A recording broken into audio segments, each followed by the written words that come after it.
नमस्कार दोस्तों, स्वागत है आपका हमारे चैनल वर्ल्ड ऑफ हैप्पीनेस में। एक हमारे साधक हैं दिल्ली से, उन्होंने मुझसे कहा कि भैया मैं जो है ना आजकल प्रेजेंट मोमेंट प्रैक्टिस कर रहा हूँ। वो लिविंग इन प्रेजेंट मोमेंट, उन्होंने मुझे बताया कि मैं प्रेजेंट मोमेंट में रहता हूँ। दोस्तों, ये जो कंसेप्ट है ये गौतम बुद्ध से शुरू हुआ था कि आप अपने इसी क्षण में कैसे रहें, आज अभी और इसी क्षण में। मेरा आपने थंबनेल वीडियो का पढ़ लिया होगा। Living in present moment is totally a wrong concept, it's not for everyone. मैं ये बोलूँगा, इसको गलत नहीं कहूँगा।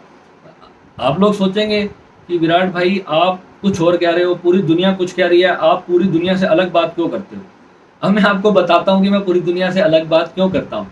क्योंकि मैं सच बात करता हूँ, इसलिए पूरी दुनिया से अलग होती है। जो दुनिया आपका बेवकूफ़ बनाना चाहती है वो आपको इस मार्ग में उलझा करके आपसे रोज़ पैसे कमाना चाहती है, वो आपको जो है इन चीज़ों में डालेगी। मुझे आपको इन चीज़ों में नहीं फंसाना है। मुझे आपको परमात्मा का साक्षात्कार तो करवाना ही है, वो तो मैं कहता हूँ अंतिम गोल है। पहले आपकी जो मूलभूत ज़रूरतें हैं, जो आपकी डिज़ायर्स हैं, वो पूरी होना बहुत ज़रूरी है। अब मैं आपको लिविंग इन प्रेजेंट मोमेंट की थोड़ा सा एक्सप्लेन कर देता हूँ कि ये है क्या चीज़। जैसे कि आप मान लो खाना खा रहे हो। अब खाना खाते वक्त आपको प्रेजेंट मोमेंट में रहना चाहिए। अब खाना खाते समय अगर आप किसी पुराने पास्ट की कोई बात याद कर रहे हो, आपको पता ही नहीं चल रहा आप कितना खाना खाए जा रहे हो, आपको बहुत ज़्यादा टेंशन हो रही है, आप बहुत ज़्यादा खाना खा गए। इसको ओशो ने कहा था होश पूर्वक जीना। होश पूर्वक जीना और लिविंग इन प्रेजेंट मोमेंट, ये दोनों अलग अलग शब्द हैं। होश पूर्वक जीने का मतलब है कि आप जागृत होकर अपना हर कर्म कर रहे हो, और लिविंग इन प्रेजेंट मोमेंट का मतलब क्या है, अभी आप जो हो आप इसी मोमेंट में आ गए। अब इसको होश नहीं कहेंगे, होश एक अलग साधना है, और living in A present moment is a different, totally different concept. अब इस चीज़ को हमें बहुत गहराई से पूरा समझना पड़ेगा। अब इस पर जब हम पूरी चर्चा कर रहे हैं, मैं आपको अच्छे से इसको समझा देता हूँ। अब यहाँ पर हमारे को समझना क्या है, होश का मतलब क्या है। अब मान लो कि आपका मन हो रहा है ड्रिंक करने का। अब ड्रिंक करने का मन हो रहा है आपका, और इच्छा हुई, आपका विचार आया और आपने फटाफट से बोतल खोली और ड्रिंक कर ली। अगर आप थोड़ा सा होशपूर्वक होते तो आप सोचते कि यार मेरे शरीर के लिए ये अच्छी है या नहीं। 2 सेकंड आपने उसके बारे में सोचा। उस कर्म को करने से पहले सिर्फ 2 सेकंड आपने बहुत अच्छे से उसके बारे में सोच लिया। फिर आपको लगा कि नहीं, ये मुझे नहीं करनी चाहिए। अब आप उसको जब देखते हो कि मैं ये शरीर नहीं हूँ, मैं इस शरीर को देखने वाला साक्षी हूँ। ये ओशो का कंसेप्ट था, पूरा बेवकूफ़ बनाने वाला कंसेप्ट चला। मैं बहुत साल उलझा रहा इस सब के अंदर, और मेरा जीवन, मेरा पूरा बिजनेस तबाह हो गया। मेरा घर बिकने पे आ गया, मेरी शॉप बिकने पे आ गई, मेरे घर में खाने को लाले पड़ गए थे इस मेडिटेशन को प्रैक्टिस करते करते। पता है इसमें क्या हुआ, जब मैं मेरा बिजनेस करता था, मेरे पास 150-200 पार्टीज थी, उनको माल भेजना होता था, उनसे बात करनी होती थी, उनका फ़ोन आता था, उनको अटेंड करना है, उन्होंने कुछ ऑर्डर देना है, उनको सैंपल्स की फ़ोटोज़ व्हाट्सअप करनी है, 100 कार्य होते थे। और उस वक्त मैं बैठा होता था प्रेजेंट मोमेंट में। प्रेजेंट मोमेंट का मतलब क्या होता है, मुझे अब याद ही नहीं आ रहा, कोई मेरे मन में कोई विचार ही नहीं चल रहा। मुझे किसी बंदे से पेमेंट लेनी थी 60 डेज में, और मैं 120 दिन तक लगातार प्रेजेंट मोमेंट प्रैक्टिस करता रहा। अब मुझे ख्याल ही नहीं आया कि मैंने उस बंदे से पेमेंट लेनी है। जीरो विचार हो गई बुद्धि। अब बुद्धि ही जीरो विचार हो जाएगी, वो बंदा भी भूल जाएगा भाई आप उसने आपके पैसे देने हैं। तो आपको इतना जागृत रहना बहुत जरूरी है, डेड नहीं होना। शून्य का मतलब ये नहीं है कि आप अपना परिवार नहीं कर रहे, आपको परिवार को नहीं संभालना है। ध्यान में जाने वाले व्यक्ति जो उस तरह के, उस सन्यासियों के कार्य हैं, उसने तो कहा ना कि आप मेरे सन्यासी बन जाओ। अब जो सन्यासी बन गया है तो उसके लिए तो प्रेजेंट मोमेंट मैं कहता हूँ बिल्कुल सही है।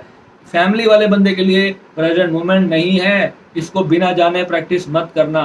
पहले आप इसको पूरे कंसेप्ट को समझो कि ये है क्या चीज़, और इससे मेरे को क्या फ़ायदा होना है, मेरे लिए है भी कि नहीं, मुझे करना भी है कि नहीं। हाँ, किसी व्यक्ति को डिप्रेशन है, डिप्रेशन वाले व्यक्ति को मैं कहूँगा कि वो प्रेजेंट मोमेंट प्रैक्टिस करे, क्योंकि अब वो ऑलरेडी डिप्रेशन में है, वो काम धंधा तो कुछ कर नहीं सकता। अब वो थोड़ी देर प्रेजेंट मोमेंट में आएगा तो कम से कम उसको रिलैक्सेशन होगी, उसका माइंड थोड़ा सा शांत होगा, उसको डिवाइन एनर्जी उसके भीतर आनी शुरू होगी। पर उसके बाद भी मैं उसको यही सिखाता हूँ कि जब तक आप संजीवनी हीलिंग नहीं सीखते तब तक आप पूरी तरह से तो डिप्रेशन से मुक्त नहीं हो पाओगे, क्योंकि डिप्रेशन आपके ऑरा में घुस चुका। आप वो नकारात्मक एनर्जी जिसके कारण, जिस ग्रह दोष के कारण, जिस भी भूमि दोष के कारण, काल सर्प दोष के कारण फलाना ढिमकाना, मैं कहता हूँ 1000 दोष किसी लोगों की एनर्जी के कारण, जो भी नकारात्मकता आपके जीवन में, नेगेटिव ब्लैक एनर्जी जो आपके ऑरा में घुस चुकी है, वो आपको जीने नहीं देगी। अब उस वक्त पे आप कितना भी प्रेजेंट मोमेंट फॉलो करते रहो, आपको कुछ नहीं प्राप्त होने वाला। और रही बात ओशो की, तो ओशो के ऊपर मैं जितना भी बोलूँ, ओशो ने बहुत बोला। ओशो के जितने भी सन्यासी हैं वो ये कहते हैं कि Osho was a great speaker, और उसने जो बात कही वो अंत है।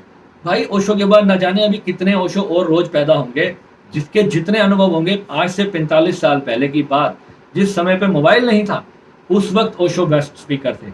आज अगर ओशो आ जाए तो आज उनको मैं कहता हूँ यूजलेस है पूरी की पूरी थ्योरी। क्योंकि आज की डेट में जिस व्यक्ति के पास खाने को रोटी नहीं है, वो ध्यान कैसे करेगा? वो ध्यान नहीं कर सकता जब तक उसके पास अपनी फैमिली को खिलाने के लिए पर्याप्त खाना नहीं है, अच्छे कपड़े नहीं है पहनाने के लिए, रहने के लिए अच्छा घर नहीं है, गर्मी में मर रहा है, उसके घर में एसी नहीं है, बेचारा कूलर भी नहीं है, कहीं तो हैंडपंप से और उससे पंखे से काम चला रहे हैं। तो दोस्तों ऐसे लोगों के बीच में ओशो ने तो इन लोगों को अपने आश्रम में भी नहीं घुसने दिया। आज से 45 साल पहले की बात करें तो 500 रुपये एक दिन का वहाँ पर उनका चार्ज था। और अभी भी अगर पुणे आश्रम की बात करूँ तो 4000 रुपये उनका एक दिन का एंट्री चार्ज है वहाँ पर। कितने दिन आप रहकर वहाँ ध्यान कर लोगे? कितने उनके डिस्कोर्सेज आप परचेज कर लोगे? कितने उनके आप वर्कशॉप्स अटेंड कर लोगे? आपकी सैलरी 20,000 रुपये है, आप तो टिकट भी आने जाने की अफोर्ड नहीं कर सकते, तो कैसे अफोर्ड करोगे मेरे भाई? कहने का मतलब सिर्फ इतना है कि अपने जीवन को पूरी तरह से आपको व्यवस्थित करना पड़ेगा, तभी जाकर के कुछ भी बड़ा अपने जीवन में अचीव कर पाओगे, अदरवाइज कुछ भी हाथ नहीं लगने वाला। तो ऐसी जानकारियों के लिए हमारे चैनल से आप जुड़े रहें, और धीरे धीरे जितना भी हो सकेगा दोस्तों, मैं अपने वीडियोस के माध्यम से आपके लिए बहुत सारा काम कर रहा हूँ, और जितना बन पाएगा मैं उतना समय आपको दूंगा। आप फ़ोन के माध्यम से जुड़ सकते हैं, हमारे लाइफ टाइम मेंबरशिप के लिए भी आप जुड़ सकते हैं, और मिलते हैं अगले वीडियो में। नमस्कार।